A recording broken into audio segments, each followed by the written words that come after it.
ละพูนของงามที่ลำพูนเมืองแห่งความสุขเมืองเศรษฐกิจสร้างสรรค์บนความพอเพียงติดตามข้อมูลเพิ่มเติมได้ที่ www.lampun.go.th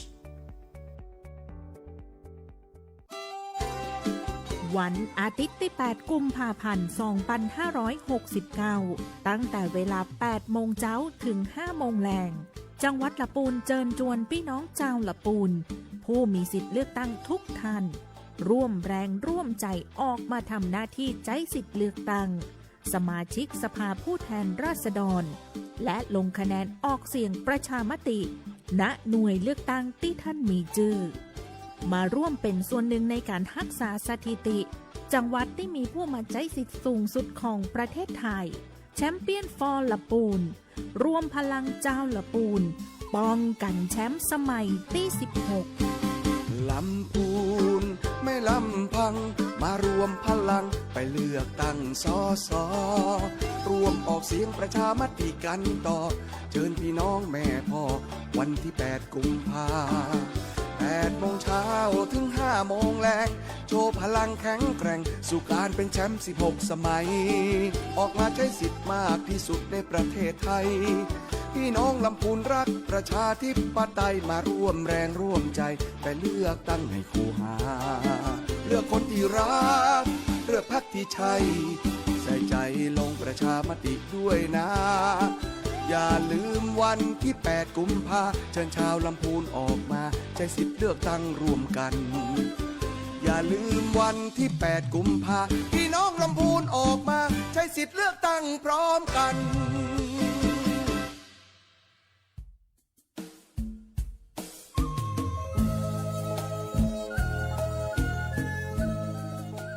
พระธาตุเด่นพระรอดขลัง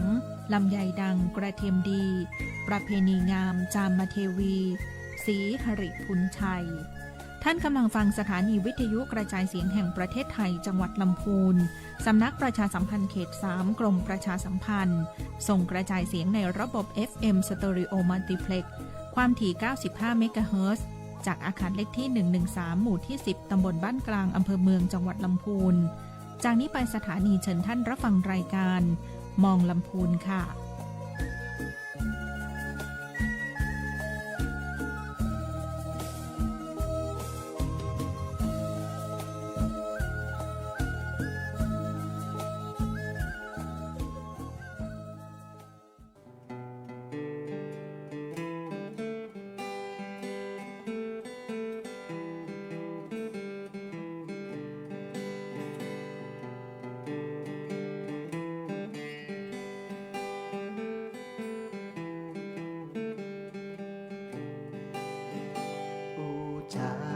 ภาษาพี่น้องกับรายการมองละปูน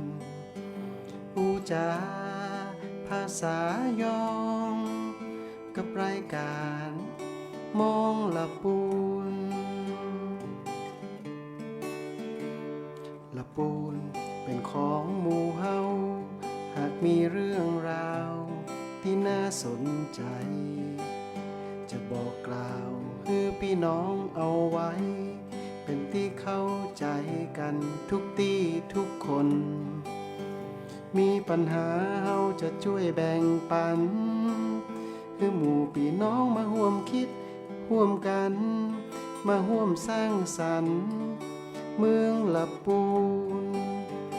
อูจาภาษาพี่น้องกับรายการมองละปูนอูจาภาษายองกับรายการมองละปูนสวทละปูนพี่น้องทุกคนต่างก็เข้าหาได้มีเรื่องราวที่เดือดร้อนใจเจนเอิ้นมาได้เฮาจะช่วยอูจาข้องใจเรื่องต่างๆนานาหมู่เฮาจะขออาสาช่วยแก้ปัญหาพี่น้องคนละปูนอูจาภาษาพี่น้อง กับรายการมองละปูนปูจาภาษายองกับรายการมองละปูน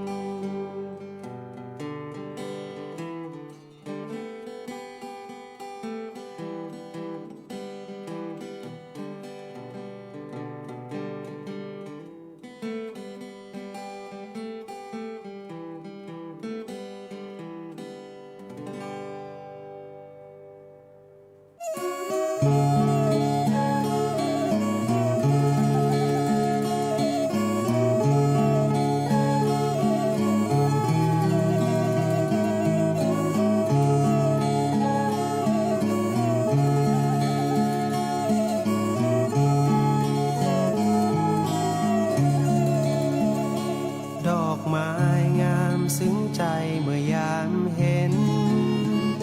แสงจันทร์งามเด่นเมื่อยามส่องเหล่านกการ่อนทลาดูหน้ามองหมู่พมรทั้งพ้องดูงามตาเธอเป็นหญิงที่งดงามยิ่งนักยามเธอยิ้มช่างน่ารักเกินบรรยายมีความงามทั้งร่างกายและจิตใจยามใกล้ใกล้หลงไหลไม่รู้เลยเธอเปรียบเป็นนางฟ้าที่ล้ำค่ายิ่งกว่านางใดด้วยผลบุญมาแต่ชาติปางไหนสวรรค์คงเป็นใจให้เธอสาวงามลูกแม่จามเทวีสาวลำพูนเมืองที่อยู่แดนไกลใครเห็นต่างซาบซึ้งตรึงใจจะไม่ลืมนางในใจนางนี้เลย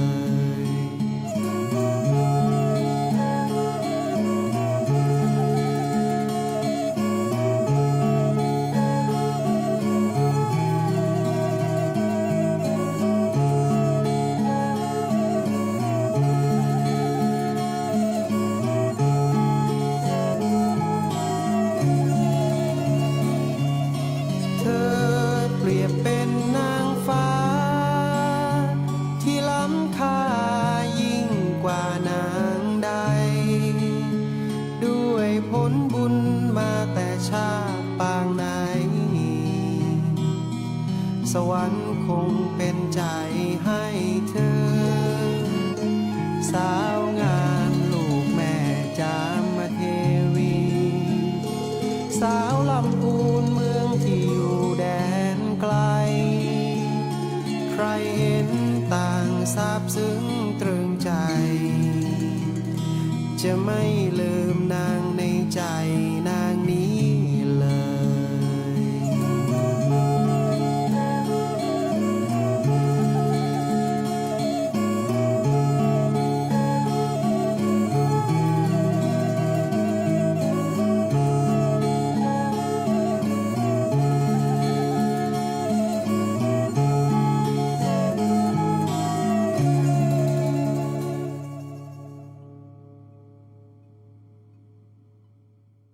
ลำพูนเมืองเล็กที่ไม่ธรรมดาสัมผัสเสน่ห์เมืองต้นกำเนิดอารยธรรมล้านนาโบราณเมืองที่มีประวัติศาสตร์ยาวนานกว่า 1,300 ปีสักการะพระธาตุหริพูนชัยพระธาตุคู่เมือง1 ใน 8 จอมเจดีย์ของประเทศไทยพระรอดมหาวันพระนางจามเทวีครูบาศรีวิชัยนักบุญแห่งล้านนากูช้างกูม้าและสิ่งศักดิ์สิทธิ์คู่บ้านคู่เมืองเพื่อความเป็นสิริมงคล หนีความวุ่นวายมาพักใจที่ลำพูนเชิญมาสัมผัสวิถีชีวิต Slow Life เมืองที่โอบล้อมด้วยธรรมชาติและวัฒนธรรมอันงดงามดื่มด่ำบรรยากาศสบายไม่เร่งรีบผ่อนคลายกับการเดินป่าท่องเที่ยวอุทยานดอยขุนตาลน้ำตกก้อหลวงทุ่งกิ๊ก แล้วมาพูนของงามๆอันเรื่องชื่อ ผ้าไหมยกดอกลำพูน ผ้าตีนจกหลงลี้ ผ้าฝ้าย ผ้าบาติกมัดย้อม และผ้าทอกระเหรี่ยงที่ขึ้นชื่อ มาลำของกิน มาพูนของงาม ที่ลำพูน เมืองแห่งความสุข เมืองเศรษฐกิจสร้างสรรค์ บนความพอเพียง ติดตามข้อมูลเพิ่มเติมได้ที่ www.lampoon.go.th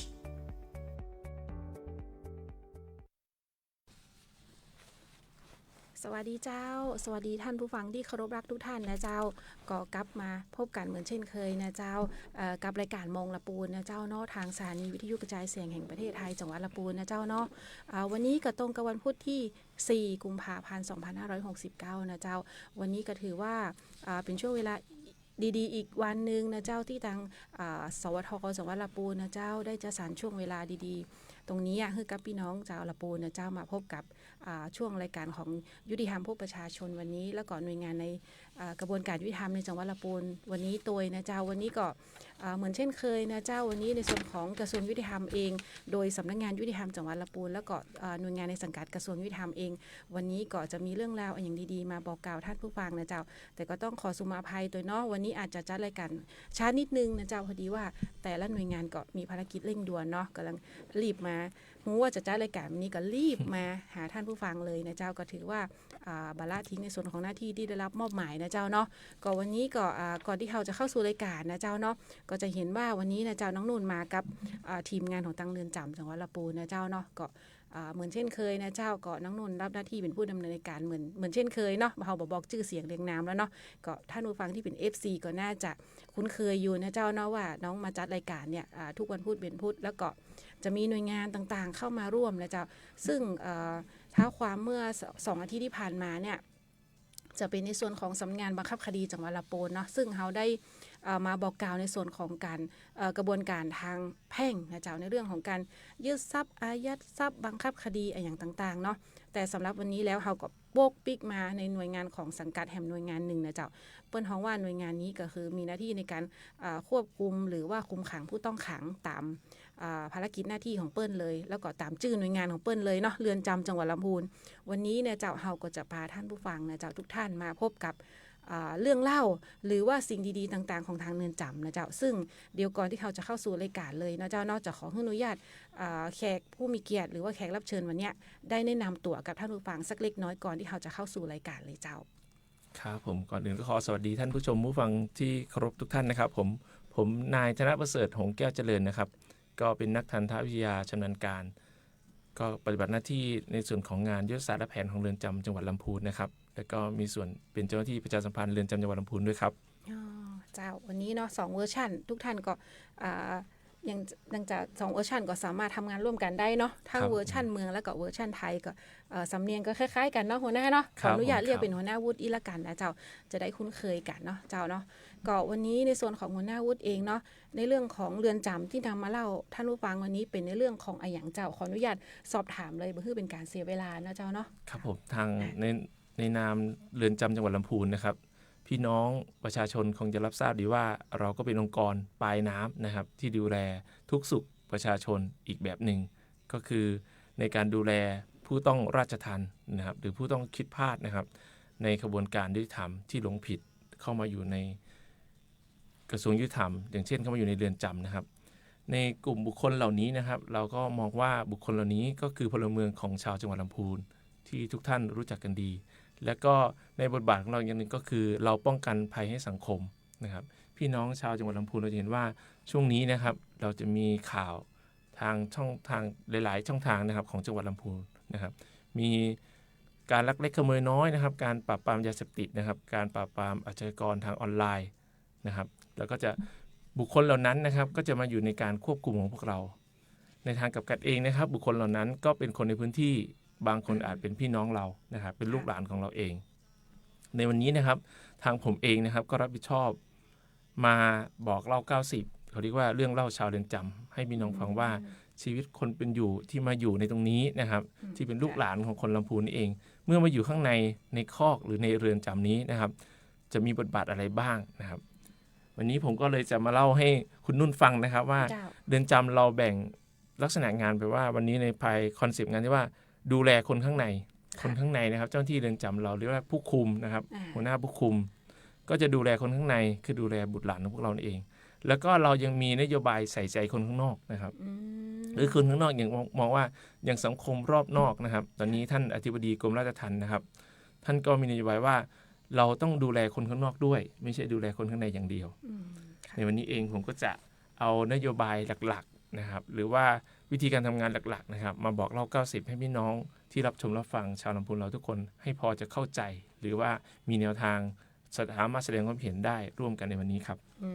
วันนี้ก็รู้สึกว่าหัวหน้าเปิดประเด็นกว้างดูแลคนข้างในกับดูแลคนข้างนอกเนาะใช่ครับถูกต้องครับเดี๋ยวก็น่าสนใจอยู่นะคะเนาะในส่วนของคนข้างในเนี่ยเราไม่ได้เข้าไปสัมผัสเองเนื่องจากว่าเรือนจำนี้ค่อนข้างเปิ้นท้องว่าเรือนจำที่บ่ได้ว่าคือคนเข้าออกได้พลุกพล่านเนาะเปิ้นก็จะมีระบบสถานที่ปิดนะครับสถานที่ปิดเนาะเปิ้นจะห้องว่าจะอันเนาะซึ่งตรงนี้เฮาก็บ่ทราบเลยว่าลูกหลานทุกท่านนะจะมีความเป็นอยู่ยังใดเนาะนอกจากว่าวันที่เฮาได้มีการเยี่ยมญาติแบบใกล้ชิดเนาะเฮาอาจจะได้สัมผัสในส่วนหนึ่งแต่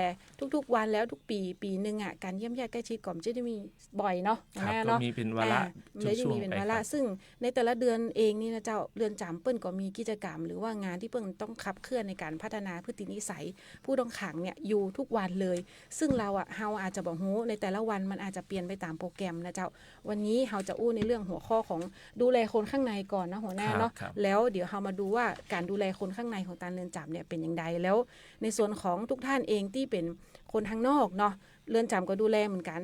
ดูแลในลักษณะไหนเดี๋ยวเฮาก็จะอู้ในเรื่องของหัวข้อต่อไปแล้วกันนะเจ้าเนาะเฮามาเรียนรู้ในเรื่องของดูแลคนข้างในก่อนเลยเจ้าครับคุณนุ่นครับคุณนุ่นเคยสงสัยไหมว่าหากชีวิตเราครั้งหนึ่งนะครับเราพลาด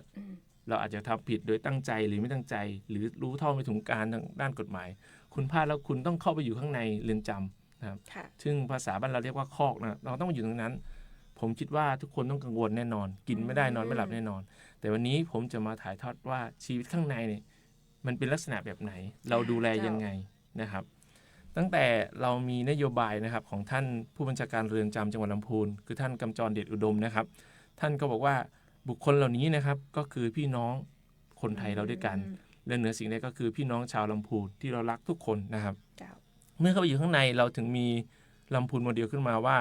ลำพูนไม่ลำพังขอน้อมนำพระราชดำริโครงการราชทัณฑ์ปันสุขทำความดีเพื่อชาติศาสตร์กษัตริย์เรือนจำจังหวัดลำพูนนะครับโดยเราได้เอาโมเดลนี้มาแบ่งเป็น9ด้านด้วยกันนะครับก็คือ 1. เรือนจำคือจุดเริ่มต้นของการฟื้นฟูสุขภาพไม่ใช่จุดสิ้นสุดของโอกาสครับบางคนอาจจะติดเหล้าติดยาติดการพนันนะครับพอเข้าไปอยู่ตรงนู้นปุ๊บคุณอาจจะเป็นสถานที่เปลี่ยนตัวเองไปฟื้นฟูสุขภาพตัวเองนะครับทำให้ตัวเองเลิกเหล้าเลิกยาได้เพราะข้างในเราไม่มีขายเราไม่มีจำหน่ายนะครับเรามีกฎระเบียบที่เข้มแข็งนะครับหนึ่งก็คือที่ผมพูดไปนะครับในส่วนที่2ทางท่านอธิบดีกรมราชทัณฑ์และท่านผู้บัญชาการเรือนจำท่านก็เห็นว่าเราควรจะคืนคนสุขภาพดีสู่สังคมอย่างยั่งยืนสมมติว่าคนเหล่านี้เนี่ยเขาอยู่เรา1 ปีนะครับเขาก็เลิกเหล้าได้ตั้ง1 ปี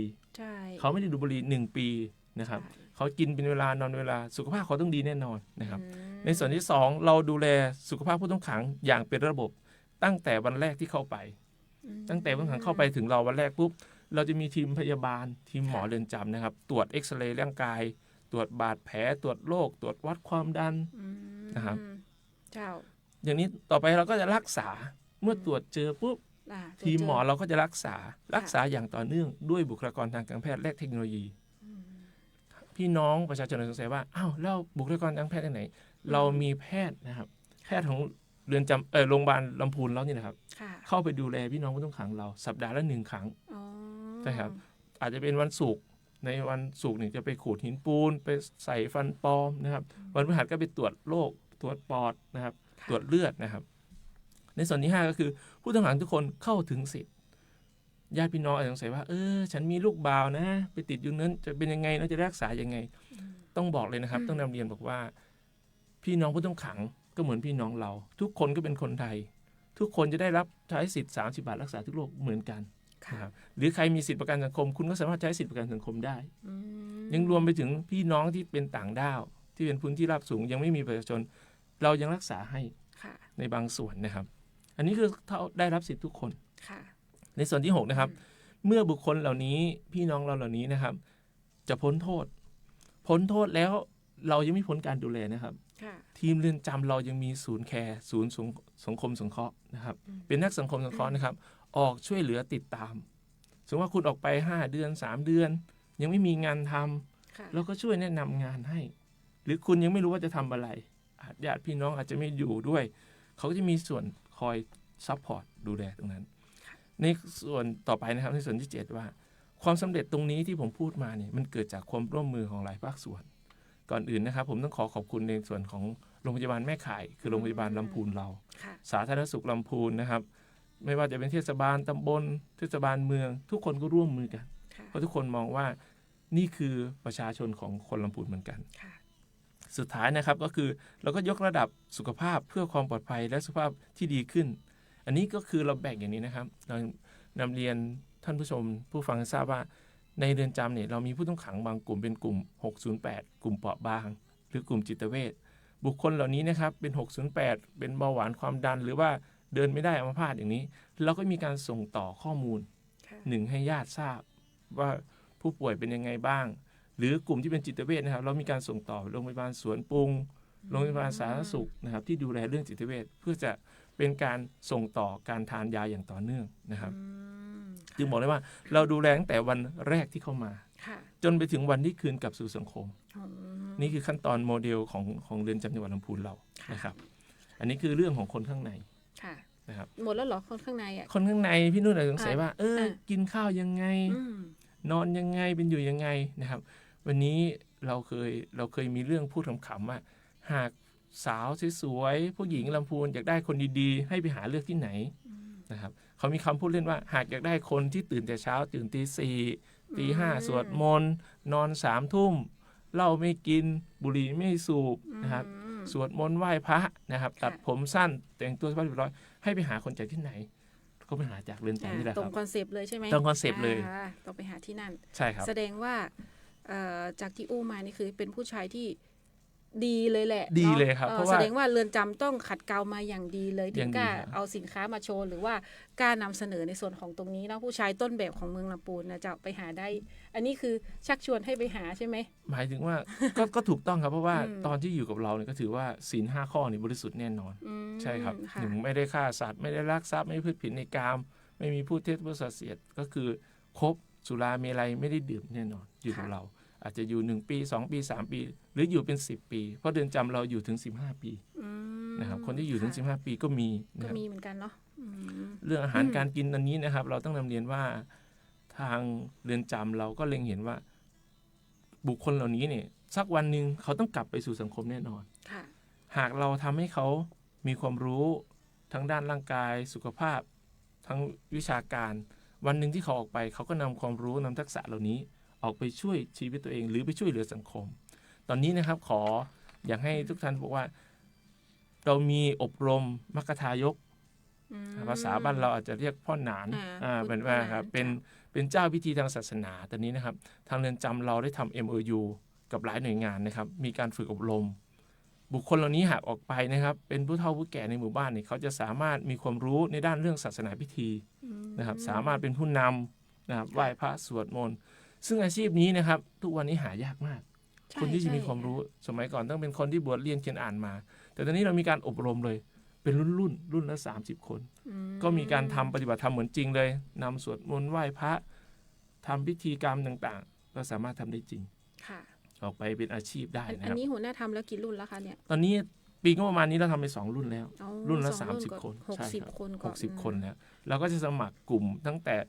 วัย อายุ คนแก่วัยกลางคนหรือวัยรุ่นที่สนใจ อยากมาเป็นอาชีพพ่อหนานเนี่ย ค่ะ นะครับเพื่อเขาออกไปแล้วก็จะไปเป็นประกอบอาชีพได้ อืม ทำพิธีโกนผลบวชนาคทำได้ทุกอย่างนะครับ ทำได้ สอน หมดเนาะ ตั้งแต่แล้วมีทุกศาสนานะครับพุทธคริสต์อิสลาม อ๋อ เรามี MOU มีหน่วยงานข้างนอก มีปราชญ์คนที่เก่งด้านนี้มาสอนโดยเฉพาะเลย แล้วมีออกใบให้ด้วยว่าคนนี้ผ่านหลักสูตร อ๋อ มี นี่ ครบ ครับ เซตเลยเนาะ ใช่ครับ นี่คือการดูแลคนข้างในครับคุณนุ่น ค่ะ ในเรื่องอาหารการกิน ค่ะ เราก็มีสาธารณสุขจังหวัด ค่ะ เข้าไปตรวจอาหารเราเขาจะไปตรวจอาหารนี่ทุก6 เดือน แล้วก็ตรวจร่างกายคนที่ประกอบอาหารนี่ทุก6 เดือนเหมือนกัน แต่อาหารนี่เราได้กินทั้ง3 มื้อก็ค่ะ ใช่3 ครบ มื้อ ทั้ ค ง รับ 3 มื้อเนาะ 3 มื้อครับ แล้วมีการตรวจ ฆ่าด้วย แล้วกลุ่มผู้ต้องขังหรือกลุ่มพี่น้องเราที่เจ็บป่วย เรามีเรียกว่าเมนูสุขภาพครับคุณนุ่นถึงว่าผมเป็นโรคไตนะเขาก็จะมีเมนูว่าไม่กินเค็มไม่กินเค็มนะครับคนเป็นเบาหวานเขาจะมีเมนูให้ตรงนี้เขาก็จะบังคับว่าคุณเป็นเบาหวานอยู่นะคุณควรจะกินน้ำตาลแค่นี้ต่อนี้ต่อวันนะนี่คือไฮไลท์เลยแล้วข้างในนะครับญาติพี่น้องประชาชนเขาก็ได้ยินว่าอสม.ข้างนอกอสม.ประจำหมู่บ้านข้างในเรามีอสรจ.อาสาสมัครเรือนจำอันนี้ก็คือรับสมัครเฉพาะคนที่อยู่ในเรือนจำใช่ไหมหรือว่าบุคคลภายนอกเข้าไปหรือว่าเฉพาะนักโทษ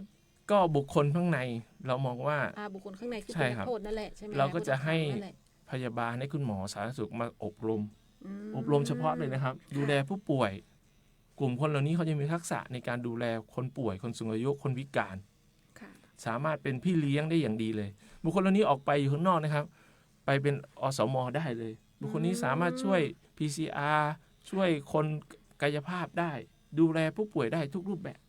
เพราะเรามีการอบรมอันนี้อบรม120ชั่วโมงปีนึงก็ประมาณสัก60คนแล้วก็มีอสรจ.หรืออสม.ในเรือนจำอย่างนี้นี่อยู่ทุกห้องกระจายอยู่ทุกจุดเพื่อหากมีพี่น้องผู้ต้องขังเราเจ็บป่วยเป็นลมเป็นแล้งไม่สบายเก็บนู่นนี่กลุ่มอสม.เหล่านี้อสรจ.นี้ก็จะเข้าไปดูแลเลยดูแลในเบื้องต้นแล้วก็ส่งต่อมาที่คุณหมอนี่คือเราดูแลข้างในอย่างดีนะครับโอเคเนาะก็จากที่ฟังหัวหน้ามาแล้วนี่ถ้ารู้ฟังนี่อยากเข้าไปก็ค่ะแต่บ่เชิญชวนเนาะแต่บ่เชิญชวนให้เข้าไปใช่ไม่เชิญชวนให้เข้าไปครับท่านผู้ฟังครับแต่อู้ในมุมมองของที่ว่าเรือนจำดูแลแล้วก็พัฒนาพฤตินิสัยทุกอย่างตั้งแต่แรกเข้าจนถึงออกด้วยซ้ำใช่คือดิบดีเลยเนาะว่าอย่างนั้นเถอะอันนี้คุณนุ่นก็คงถือว่าเรื่องข้างในก็เป็นประมาณนี้นะครับตื่นมาแต่เช้าเคารพธงชาติไหว้พระสวดมนต์ถึงเวลาก็นอนนะครับต่อไปเราจะพูดถึงนโยบายของใส่ใจคนข้างนอกใส่ใจคนข้างนอกนะครับคุณนุ่นจะเห็นว่าตอนนี้เรือนจำจังหวัดลำพูนแล้วครับมีคาแคร์นะครับมีร้านอาหารนะครับตอนนี้เราจะมีร้านนวดแล้วเร็วๆนี้นะครับใครที่ชอบสายนวดไปได้เลยแล้วอบรมใช่ครับอบรมเสร็จออกใบเสร็จเรามีห้องนวดให้นะครับเรามองว่าเราใส่ใจคนข้างนอกยังไงท่านอธิบดีกรมราชทัณฑ์นะครับท่านประวุฒิวงศ์ศรีนินท่านก็มีนโยบายเพิ่มเติมมาอีกท่านว่าเราต้องช่วยเหลือสังคมนะให้คนเหล่านี้หรือว่าให้สังคมเนี่ยเห็นคุณค่าแล้วก็ให้ผู้ต้องขังนี้เขาเห็นคุณค่าตนเองว่าสังคมให้โอกาสเขาเพราะคนเหล่านี้เขาขาดอย่างเดียวคือขาดโอกาสท่านก็เลยบอกว่าให้เราสแกนพื้นที่ซิระยะ1กิโลนี่มีหมู่บ้านมีชุมชนไหนที่ให้เราไปช่วยให้เราไปช่วย1กิโลเสร็จขยายเป็น2กิโลออกไปช่วยอีกออกไปถึง3กิโลช่วยด้านอะไรบ้างใน3กิโลนี้ท่านบอกว่าช่วยตั้งแต่เรื่องซ่อมเครื่องไฟฟ้าประปาทาสีบ้าน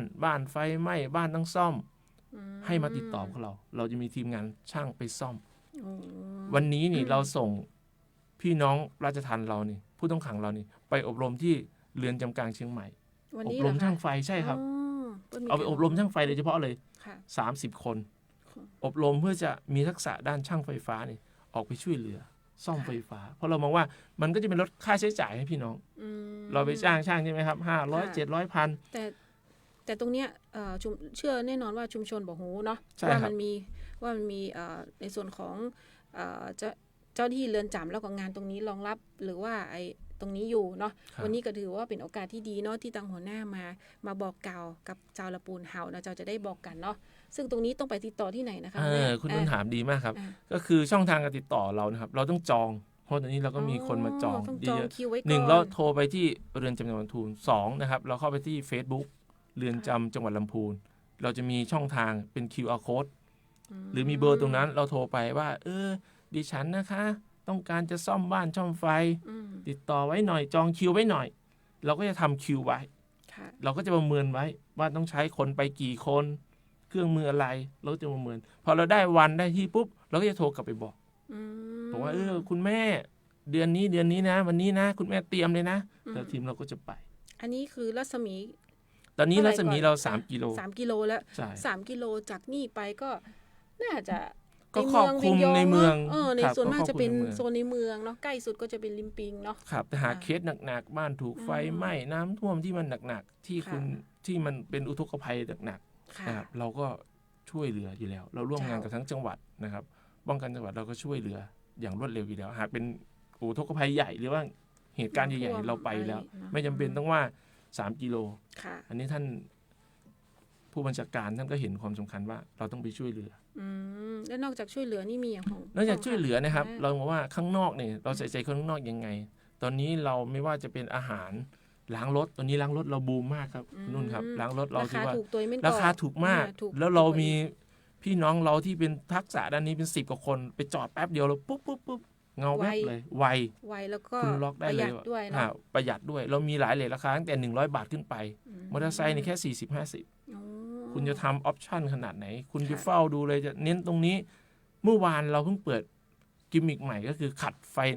ไฟหน้ารถที่มันมองๆเหลืองๆนะที่มันเหลืองๆนั่นใช่ครับเราขัดส่องหน้ารถใช่เรามีขัดเริ่มต้นราคาที่150 บาทครับเราก็ถูกถามว่าเรื่องราคานี่เราถูกกว่าแน่นอนนะครับเราเป็นการฝึกให้เขาราคาเราไม่ได้หวังผลกำไรอะไรเพราะพี่น้องผู้ต้องขังเหล่านี้ที่จบออกไปเขาสามารถไปเปิดร้านเองได้หรือไปเป็นลูกน้องในร้านมีทักษะแต่ล้างรถนี่ไม่ต้องจองคิวเนาะหัวหน้าไม่ต้องจองคิวไปได้เลยแต่ตอนนี้เราเปิดทำการจันทร์แค่ถึงศุกร์นะครับเสาร์อาทิตย์เรายังไม่เปิดในส่วนล้างรถปิดเนาะใช่ครับก็จะเป็นจันทร์ถึงศุกร์เราก็ไปคนเยอะหน่อยจะเป็นวันจันทร์กับวันศุกร์ก็อยากหากท่านพี่น้องนะครับประชาชนที่ฟังอยู่ก็ให้ไปวันอังคารพุธพฤหัสอย่างนี้ก็ได้แต่ที่จริงแล้วหัวหน้าถ้าไปแล้วรอคิวเมื่อเฮามีร้านหับเผยมันก็เป็นทุกคนเนี่ยบ่ต้องคิดว่าวันนี้คิวนักแล้วเขาจะไปซ่อกินข้าวที่ไหนเนาะที่เรือนจำมีมันก็มีครับเรามีเมนูอาหารหลากหลายอย่างนะครับตอนนี้เราเปิดเมนูใหม่ก็คือข้าวซอยลำไยข้าวซอยแล้วก็ถือว่าตอนนี้ก็ติดกระแสนะครับเมื่อก่อนเป็นอย่างก็ค่ะกะเพราใช่ไหมใช่ครับเมื่อก่อนจะเป็นเมนูกะเพรากะเพราชิ้นกะเพราหมูชิ้นกะเพราหมูกรอบนะครับตอนนี้เรามีข้าวซอยขึ้นมาเราก็จะมีเมนูประจำถิ่นขึ้นมาเรื่อยๆนะครับแล้วในส่วนเครื่องดื่มนะครับหากใครทาน5 แก้วขึ้นไปเราจะแถมให้มีสติ๊กเกอร์ติดนะครับอันนี้ก็คือเป็นกิมมิกใหม่เพื่อดึงดูดสะสมแต้มมีบัตรสะสมใช่ไหมมีบัตรสะสมแต้มให้ครับแล้วก็ไปหรือว่าจะร่วมถ่ายรูปไปเดินเล่นนะครับพื้นที่เรือนจำเราก็50 กว่าไร่60เกือบ60 กว่าไร่นะครับมีสินค้าราชทัณฑ์อย่างอื่นขายด้วยก็ค่ะในส่วนของสินค้าราชทัณฑ์นะครับตอนนี้เรามีให้พรีออเดอร์ด้วยให้ผ่อนด้วยนะครับไปผ่อน 0% ผ่อนนี้ต้องชิ้นใหญ่แน่นอนใช่ไหมชิ้นใหญ่ครับราคาเป็นเตียงเป็นแยงที่เรารู้จักกันนะครับเป็นเฟอร์นิเจอร์ไม้สักนะครับคุณต้องการเอาไปทำขึ้นใหม่หรือคุณเอาของเก่ามีจะให้เราซ่อมให้ไปประเมินราคาไปซ่อมไปพูดคุยได้ยกไปพี่ครับหัวหน้าครับผมจะซ่อมอันนี้มันมีความสำคัญผมจะทำสีโน่นนี่เอาไปให้เราซ่อมให้นะครับเรามีประกันซ่อมเฟอร์นิเจอร์เครื่องไม้เครื่องเรือนนะครับเครื่องใช้ไฟฟ้าเราซ่อมไม่ฟรีแต่ต้องซื้อเลยมอเตอร์ไซค์เราซ่อมไม่ฟรีเครื่องเกี่ยวกับทางการเกษตรนะครับเครื่องสูบน้ำเครื่องตัดหญ้าตอนนี้เรามีช่างซ่อมตอนนี้คิวโหเพียบแต่ด่วนไปปุ๊บเปลี่ยนหัวเทียนนิดหน่อยก็ได้ได้เลยเนาะหากซ่อมเล็กๆน้อยๆนี่ไปรอได้เลยครับ1 ชั่วโมงได้เลยนะเพราะเรามีทีมช่างเราประมาณ5 คนเพราะว่าอันนี้กล้าการันตีเลยว่าสินค้าคอเรือนจำเนี่ยดีบ่เหมือนใครเพราะว่าในส่วนของน้องนุ่นเองแล้วก็ทีมงานยุติธรรมเนี่ยมีโอกาสได้ไปอุดหนุนเนาะอุดหนุนกระเป๋าที่ทำจากเปิ้นเขาว่าผู้ต้องขังผู้หญิงเนาะที่เปิ้นใจศิลปะในการที่แบบร้อยเนาะเย็บปักถักร้อยหรือว่าแบบปักงานผ้าหรือว่างานผ้าถุงหรือกระเป๋าค่ะซึ่งเป็นงานที่แบบมันเกิดจากจินตนาการแล้วก็ไอเดียหรือว่าความคิดของเปิ้นล้วนๆเนาะซึ่งตรงเนี้ยงานอย่างเงี้ยหายากแล้วราคาถูกตัวอันนี้การันตีเลยว่าอุดหนุนของเรือนจำเนี่ยตลอดเลยวันนี้มีมาแจกนะครับท่านผู้ชมผู้ฟังมีมาแจกทุกท่านอันนี้เป็นงานฝีมือเลยชิ้นเดียวในโลกนะครับเป็นกระเป๋าเล็กๆน่ารักมี3ใบด้วยกันสำหรับท่านผู้ชมผู้ฟังนะครับที่ฟังอยู่ขณะนี้นะครับพิมพ์คอมเมนต์ข้อความมานะครับเราถูกใจข้อความไหนเราก็จะทักมอบของขวัญได้เลยค่ะอันนี้สามารถพิมพ์ได้ในส่วนของการจัดรายการวันนี้ที่ทาง Facebook ของทางสวท.ลำพูนนะเจ้าเนาะก็สามารถพิมพ์แจ้งไปได้แล้วก็เดี๋ยวทีมงานจะดูเนาะหัวหน้าหัวหน้าเป็นคนตัดสินใจว่าคอมเมนต์ไหนที่โดนใจเนาะหรือว่าใช่หากมีใครแชร์เริ่มแชร์นะครับแสดงความเห็นที่ถูกใจหรือแชร์หลายแชร์อย่างนี้นะครับกดไลค์กดแชร์กดถูกใจให้เราก็จะพิจารณาจัดกรรมการแล้วก็จะมอบของขวัญอาจจะมีข้อเสนอแนะก็ได้เนาะเพื่อที่ว่าข้อเสนอแนะก็ได้งานของเรือนจำว่าเรือนจำเนี่ยนอกจากมีหับเผยแล้วมีกาแฟแล้วน่าจะต้องมีไรเดอร์มารับตัวนะอย่างจะประมาณนี้เพื่อที่ว่ากระจายสินค้าหรือเวลาทำขนมเค้กทำขนมไป เอาไปวางที่ร้านไปวางที่ร้านกาแฟผมก็ได้หรืออย่างใดก็ได้เพื่อเป็นการกระจายสินค้าในเรือนจำเพื่อถูกใจเนาะความคิดเห็นนี้อาจจะเป็นข้อเสนอแนะในการซัพพอร์ตงานของเรือนจำก็อาจจะได้รับของรางวัลชิ้นทั้ง3ชิ้นนี้ก็ได้นะเจ้าอันอย่างที่เป็นข้อเสนอแนะดีๆเพื่อที่ว่าเราจะได้พัฒนาในส่วนของผู้ต้องขังเองแล้วก็ทางเรือนจำเองคือมีการพัฒนากระบวนการทำงานที่มีประสิทธิภาพก็สามารถแนะนำมาได้นะเจ้าวันแน่มีอย่างแฮมยูกอในส่วนของดูแลจากภายนอกก็มีพอดีมีเรื่องที่กำชับนะครับตอนนี้เราคือผู้ต้องขังที่เข้าไปกับเรานะครับทุกคนตั้งแต่วันแรกนี่เราจะจับตรวจร่างกายทั้งหมดตั้งแต่ตรวจเลือดนะครับเอ็กซเรย์ปอดทั้งสัปดาห์นะครับดูว่าเป็นวัณโรคไหมแล้วเราเกิดข้อน่าเป็นกังวลในข้อหนึ่งครับว่าผู้ต้องขังที่เข้าไปกับเราเนี่ยมีกลุ่มผู้ต้องขังสักประมาณสัก 2.3% ที่เป็นโรคติดต่อที่เรารู้จักกันใน HIV นะครับเราก็อยากสร้างความตระหนักรู้ว่าแต่ผมไม่ต้องการให้ประชาชนตกใจนะแต่ต้องการให้ตระหนักรู้ว่ามีกลุ่มคนลำพูนเราพี่น้องชาวลำพูนเนี่ยมีโรคตัวนี้อยู่ประมาณสักตีเฉลี่ยก็ 2% ตีเฉลี่ยว่าตอนนี้เรามีผู้ต้องขังกลุ่มนี้ประมาณ45 คนผู้หญิงประมาณ5 คนผู้หญิงก็มีเนาะใช่ครับผู้ชายสักประมาณสัก40 คนประมาณนี้ครับเราจะบอกว่าโรคตรงนี้นะครับเมื่อย้อนไป 10-20 ปีก่อนเนี่ยเรารู้สึกว่ามันน่ากลัวมากแล้วเป็นโรคติดต่อทางเพศสัมพันธ์นะครับที่อันตรายนะครับเราจึงบอกว่าเราอยากสร้างการรับรู้ว่าเรามีกลุ่มคนเหล่านี้นะที่เราตรวจเจอเพราะเราถูกบังคับตรวจทุกคนแต่จึงสร้างอะไรว่าประชาชนข้างนอกนะครับผู้ชมผู้ฟังนี่ก็ควรจะมีความระแวดระวังด้วยเพราะบางคนข้างนอกนี่ไม่มีการตรวจเหมือนเราท่านผู้บัญชาการท่านบอกว่าเมื่อเรามาพูดแล้วก็อยากให้เรามาพูดเรื่องนี้สาธารณสุขตรงนี้นี่สุขภาวะตรงนี้ให้พี่น้องประชาชนในลำพูนเราทราบด้วยว่าเรามีบุคคลกลุ่มนี้อยู่นะให้ทุกคนใครก็พยายามตรวจสุขภาพตัวเองหรือดูแลเฝ้าระวังรักษาถามว่าโรค HIV ทุกวันนี้นะครับมันก็ไม่อันตรายมากหรอกแต่มันก็เป็นโรคติดต่อที่อย่างที่เราพูดว่าสังคมก็ยังไม่ให้การยอมรับเท่าไหร่แต่เรายังตรวจเจอประมาณสัก 2.3% อย่างที่ผมพูดนะครับประมาณ40 กว่าคนนิดๆในส่วนผู้หญิงก็ประมาณ5 คนในส่วนผู้ชายด้วยก็จะกังวลว่าอยากสร้างการรับรู้ให้พี่น้องได้รับทราบด้วยในส่วนนี้นะครับดูอันนี้คือเปิ้ลท้องว่าดูแลคนข้างนอกเนาะในการที่ว่าเป็นห่วงเป็นใยในเรื่องของปัญหาสุขภาพบางอย่างคือว่าเวลาเกิดอย่างขึ้นแล้วเวลาเข้าสู่กระบวนการทางเรือนจำเองเนี่ยไปแพร่เชื้อหรือแพร่ในเรือนจำนอกก็ต้องดูแลตัวเองตรงนี้ก็เป็นข้อห่วงใยเนาะแต่ถามว่าในเรือนจำเรานี่เราบังคับให้กินยาบังคับให้ตรวจในเรือนจำไม่สามารถแพร่กระจายได้เราเป็นห่วงแค่ว่าออกมาข้างนอกแล้วจะกระจายข้างนอกแค่นั้นในส่วนนี้นะครับอยากให้ทุกคนตระหนักแล้วก็อันนี้คือเรื่องจากฝากแต่สำหรับพี่น้องนะครับที่อยากมีความกังวลลูกหลานที่ไปอยู่ข้างในไม่ต้องกังวลต้องตอบคนนี้ว่าไม่ต้องกังวลนะครับเราดูแลก็ถือว่าในระดับที่มาตรฐานนะเป็นมาตรฐานสากลทุกวันนี้เรามีคุณหมอตรวจทุกวันแล้วเมื่อวันก่อนนะครับมีญาติเข้าไปโดนคดีรับของโจรนะครับเข้าไปก็เป็นห่วงเพราะว่าญาติตัวเองเจ็บป่วยอยู่เราว่าเราไม่ต้องเป็นห่วงนะครับเรามีพยาบาลมีคุณหมอดูแล24 ชั่วโมงหากกรณีฉุกเฉินเรายังได้ความอนุเคราะห์จาก1669ของลำพูน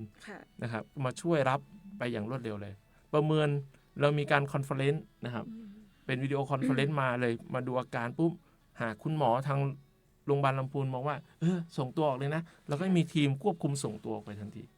นี่การดูแลตั้งแต่2 ปีนิดๆที่เข้ามาเนี่ยเรายังไม่มีผู้ต้องขังที่ต้องเสียชีวิตในเรือนจำเราเลยเพราะเป็นนโยบายท่านผู้บัญชาการท่านเห็นความสำคัญว่าต้อง5 นาทีต้องถึงโรงพยาบาลเพราะว่าอีกอย่างนึงเราอยู่ใกล้ด้วยเนาะใช่ครับเราอยู่ใกล้ทุกเคสท่านให้ความสำคัญเลยว่า5 นาทีนะทีมเราต้องไปให้ถึงโรงพยาบาลเลยแล้วก็ดูแลเรือนจำนี่ดูแลเฝ้าถึงหน้าเตียงเลยนะก็เฝ้าครับเราต้องเฝ้าแล้วก็เหมือนกับดูแลถึงแบบโรงพยาบาลนำส่งถึงโรงพยาบาลเลยนะเจ้าเพราะถามว่าเจ้าที่เราทุกคน90%นะครับก็เป็นคนลำพูนส่วนมากก็เป็นเพื่อนฝูงเป็นลูกหลานเป็นญาติพี่น้องเราก็จะรู้จักมักคุ้นกันอยู่แล้วในคนในพื้นที่นะครับเราก็ดูแลกันเหมือนพี่เหมือนน้องจะใช้คำว่าเหมือนพี่เหมือนน้องทุกวันนี้ด้วยมีโครงการพระราชทานนะครับไม่ว่าจะเป็นโครงการเกี่ยวกับสุขภาพและทานเป็นสุขและเป็นโครงการเกี่ยวกับพัฒนาความเป็นมนุษย์คือโครงการโคกหนองนาแห่งน้ำใจด้วยความหวังท่านก็เล็งเห็นว่าบุคคลเหล่านี้ละทรัพยากรเหล่านี้แหละประมาณ200,000 กว่าคนเนี่ยทั่วประเทศนี่ เขาก็คือทรัพยากรของคนไทยเรา ในหลวงท่านก็เลยพระราชทานโครงการโคกหนองนามาเขาเรียกว่าโคกหนองนาแห่งน้ำใจและความหวังกรมราชทัณฑ์เราก็จะมีโครงการนี้เปิดอาทิตย์นี้เราก็จะเปิดหลักสูตรอบรมโคกหนองนานี้ให้พี่น้องผู้ต้องขังเราเรียนรู้ทฤษฎีใหม่หรือทฤษฎีโคกหนองนาที่ในหลวงรัชกาลที่9ที่10ท่านทรงต่อยอดท่านเห็นว่าบุคคลเหล่านี้แหละจะเป็นผู้มีทรงคุณค่าไปหาออกไปทำอาชีพทางเกษตรกรหรือไปทำเกษตรพอเพียงเกษตรทฤษฎีใหม่ผสมผสานแนวคิดเอาไปใช้ในชีวิตก็สามารถอยู่ได้ด้วยความพอเพียงค่ะเพราะว่าคนรุ่นหลังเนี่ยจะทำเกษตรกรแล้วเนี่ยเหมือนคนรุ่นก่อนๆจะหายากค่ะคุณแม่เนาะเพราะว่าตรงนี้ก็จะเป็นการสืบสานภูมิปัญญาหรือว่าการเกษตรของเขาให้ยั่งยืนต่อไปเนาะแต่หูมานี่ก็คือในส่วนของเรือนจำเองเนี่ยนอกเหนือจากเรือนจำใหญ่แล้วก็จะมีเรือนจำชั่วคราวบ้านยุใช่ครับตรงนี้ตัวแม่นกับเขาแน่อาจจะต้องขออนุญาตหัวหน้าแถมให้ในส่วนของเรือนจำบ้านยุเห็นสักเล็กน้อยเนาะเพราะว่าวัน2วันนี้เห็นว่าเอาสินค้าปลอดสารพิษมาจำหน่ายที่เรือนจำก็แบบดอกกระลำใหญ่มากเลยเนาะแล้วก็มีมะเขือเทศมีอะไรอย่างเยอะแยะซึ่งก่อนหน้านี้ปีที่แล้วยุติธรรมก็มีส่วนที่จะไปช่วยเหลือในการกระจายสินค้าคือไปอุดหนุนเมลอนประมาณ50กว่าลูกเนาะแต่ปีนี้บ่แน่ใจว่าตังนี้เปิ้นยังจะทำอยู่ก่อนะเจ้าครับคุณนุ่นถามได้ดีมากนะครับอย่างที่ผมเกริ่นเรียนท่านผู้ชมให้ฟังว่าเรามีโครงการพระราชทานนะครับที่มาเกี่ยวกับโคกหนองนาตอนนี้เรือนจำชั่วคราวบ้านยุเราก็มีพื้นที่สักประมาณ10 ไร่นะครับเราเพิ่งประกวดระดับประเทศเมื่อสัปดาห์ที่แล้วนะครับคณะกรรมการจากกรมราชทัณฑ์มาประเมินว่าทฤษฎีที่เราสร้างขึ้นนี่ทฤษฎีต่างๆฐานการเรียนรู้ต่างๆมันเกิดประโยชน์ยังไงกรมเข้ามาแล้วเหนือสิ่งอื่นใดเราก็มีผู้ต้องขังนะครับที่เราคัดแล้วมีความสนใจด้านเกษตรแล้วเราก็เอาไปนอนอยู่ตรงนั้นประมาณสัก15 คนนะครับไปเรียนรู้ทฤษฎีนี้เลยไปกินไปอยู่ตรงนู้นเลยตั้งแต่ฐานที่1เรียนรู้เรื่องพืชเรื่องเกษตรเรื่องไม้ยืนต้นประโยชน์3อย่างประโยชน์4อย่างเรื่องดินเรื่องน้ำเรียนรู้ดินน้ำลมไฟเลยพูดง่ายๆเพื่อจะมาใช้ในการเกษตรตรงนี้นะครับบุคคลที่ผ่านโคกหนองนาหรือว่าผ่านเรือนจำชั่วคราวบ้านยุเนี่ยก็จะได้ทำทดลองทฤษฎีเกษตรนะครับตอนนี้เรามีปลูกผักสวนครัวนะครับปลูกกระหล่ำเมลอนทุกอย่างพืชผักผลไม้ที่เรามีตัวนี้ก็คือปลอดสารพิษ 100% แล้วเรามาจำหน่ายใช้ว่าจำหน่ายจ่ายแจกแล้วกันบางทีเรามีงานยุติธรรมเคลื่อนที่ในหน่วยงานเราแล้วก็ไปแจกไปจำหน่ายมีตั้งแต่เมล็ดพันธุ์นะครับเมล็ดพันธุ์จนถึงต้นพันธุ์จนถึงผลผลิตภัณฑ์เอามาแจกเอามาจำหน่ายได้สำหรับนะครับขอประชาสัมพันธ์นะครับพี่น้องท่านใดนะครับท่านผู้ชมผู้ฟังที่อยู่ในจังหวัดเราสนใจด้านเกษตรอยากไปรู้ว่าฐานการเรียนรู้ทางเกษตรทฤษฎีใหม่เราไม่ต้องไปเรียนถึงในกรุงเทพไปเรียนถึงที่อาจารย์ยักษ์นะครับเราไปเรียนที่นี่ได้เลยเรามีครูพาทำนะครับครูพาทำเรามีความชำนาญท่านสนใจทำเกษตรนะครับโดยพื้นที่1 ไร่ 2 ไร่หรืองานนิดๆนี่ท่านเข้าไปดูนะครับเข้าไปเรียนรู้ฐานตั้งแต่ทำปุ๋ยหมักเองเลี้ยงไส้เดือนทำบ่อทุกอย่างต้องเลี้ยงปลาทำเกษตรเรามีทุกอย่างให้เรียนรู้ตรงนั้นอันนี้เราต้องรวมกลุ่มกันไปหรือว่าต้องจะไปเดี่ยวๆก็ได้ครับหน่วยงานราชการนะครับโรงเรียนเด็กพาน้องๆหนูๆไปทำเดย์แคมป์จะไปในกลุ่มลักษณะลูกเสือไปเรียนรู้ทหารกิจกรรมต่างๆเรามีห้องเรียนรับรองคนได้เป็น100ห้องเรียนนะครับเรามีวิทัศน์เปิดมีครูประจำสอนแล้วมีเจ้าที่ประจำฐานก็พี่น้องราชทัณฑ์เรานี่แหละประจำแต่ละฐานแต่ละจุดก็จะมีคนอธิบายว่าฐานนี้ทำอะไรฐานนี้ทำอะไรก็เชิญชวนนะครับอยากให้คุณครูหรือว่าหน่วยงานนะครับที่สนใจอยากไปศึกษาดูงานนะครับทำหนังสือหรือว่าโทรไปสอบถามเราจองวันเวลาแล้วก็ไปเป็นคณะหรือจะไปส่วนตัวสนใจส่วนตัวครอบครัวก็ไปดูกิจกรรมพวกเราพื้นที่ก็ร่มเย็นฟรีนะครับฟรีทุกไม่มีค่าใช้จ่ายใดๆเราเลี้ยงใกล้บ้านโดยเนาะใกล้ละปูนโดยไม่ต้องเดินทางไปเชียงใหม่เดียวมันเสียค่าใช้จ่ายค่อนข้างเยอะตัวเนาะเจ้าก็หัวหน้าอู้นี่เพลินเลยเนาะอยากคือต่อแหมสักชั่วโมงนึงเหมือนกันอันนี้ก็คืออาจจะตรงใจท่านผู้ฟังเนาะว่าเดี๋ยวแหมตี2ตีแน่น้องนุ่นเจิญมาแหมเน้อเรือนจำอันนี้ก็เป็นข้อเสนอแนะได้เพราะว่าอยากรู้เรื่องเรือนจำเนาะแต่บ่ใช่ว่ามีแค่เรือนจำนะเจ้าที่เราจะนำมาบอกเล่าคือท่านผู้ฟังยังมีอีกหลายๆหน่วยเนาะในกระบวนการยุติธรรมที่เบิ้นจะมาบอกเล่าสิ่งดีๆอย่างจะให้ท่านผู้ฟังนะเจ้าแต่สำหรับวันนี้เองเนาะก็ค่อนข้างที่จะดูเวลาแล้วก็เวลาก็ค่อนข้างจะเหลือน้อยก็อาจจะหัวหน้า ฝากทิ้งท้ายไว้กับท่านผู้ฟังว่าวันเนี้ยเรือนจำเนาะได้มาออกรายการละเนาะแล้วก็เดี๋ยวเราจะมีการประสานงานเจอมาเรื่อยๆแต่สำหรับวันนี้เองเนาะก็จะมีอย่างดีๆมาบอกกล่าว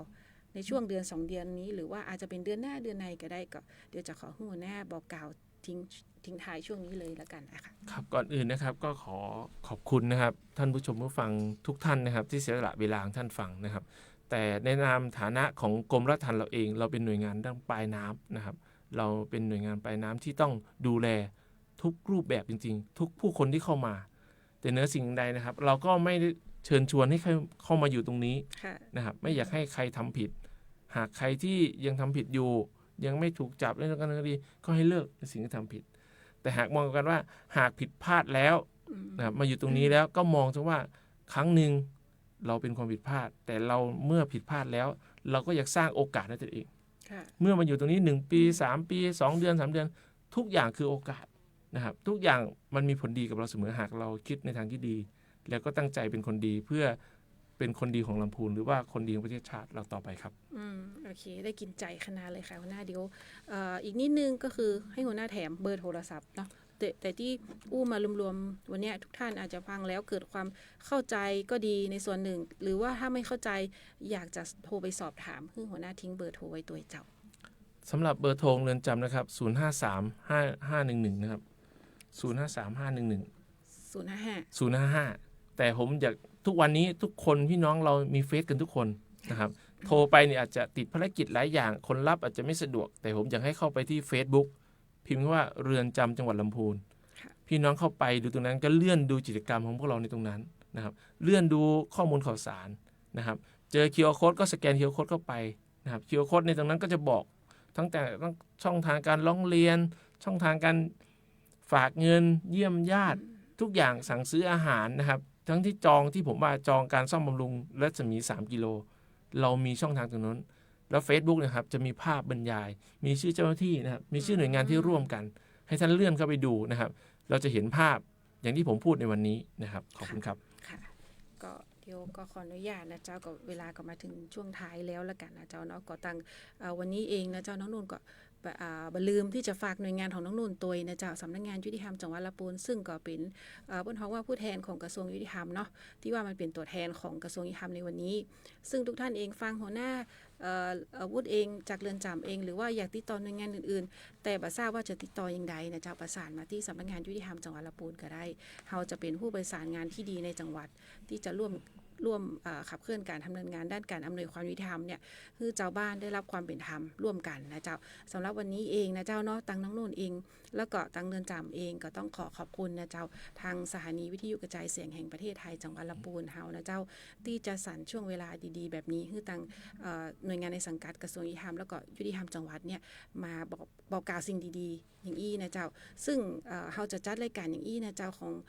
ในช่วงของยุติธรรมพวกประชาชนเนี่ยทุกวันพุธเว้นพุธเจ้าเราจะกลับมาเจอกันแห่งกรรมในวันพุธที่18 กุมภาพันธ์นะเจ้าเนาะก็ขอให้ทุกท่านนะเจ้าติดตามดูนะเจ้าว่าจะมีหน่วยงานไหนในกระบวนการยุติธรรมเนี่ยแวะเวียนกันมาจัดรายการนะเจ้าเนาะก็สำหรับวันนี้เองนะเจ้าก็ต้องขอทิ้งท้ายเบอร์โทรศัพท์ไว้ก่อนนะเจ้าเนาะเบอร์ของสำนักงานยุติธรรมจังหวัดลำพูนนะเจ้า0530933455นะเจ้าหรือว่าเข้าไปที่ Facebook ก็ได้สำนักงานยุติธรรมจังหวัดลำพูนนะเจ้าก็จะมีผลการดำเนินงานแล้วก็มีช่องทางการติดต่ออีกช่องทางนึงเหมือนกันซึ่งยุติธรรมจังหวัดลำพูนเนี่ยจะให้คำปรึกษากฎหมายโดยที่ปรึกษากฎหมายให้บริการแบบฟรีนะเจ้าเนาะก็สำหรับวันนี้เองนะเจ้าก็ต้องขอกลับลาท่านผู้ฟังเพียงเท่านี้ก่อนนะเจ้าเร็วไว้โอกาสหน้าเนาะเป็นวันพุธที่18 กุมภาพันธ์เดี๋ยวเราก่อนจะกลับมาพบกับรายการมองลำพูนแล้วก็ช่วงยุติธรรมพวกประชาชนอย่างอี้นะเจ้าสำหรับวันนี้เองก่อนดังน้องนุ่นแล้วก็หัวหน้าวุฒิก็ต้องกลับลาท่านผู้ฟังเพียงเท่านี้ก่อนนะเจ้าสวัสดีเจ้าสวัสดีครับ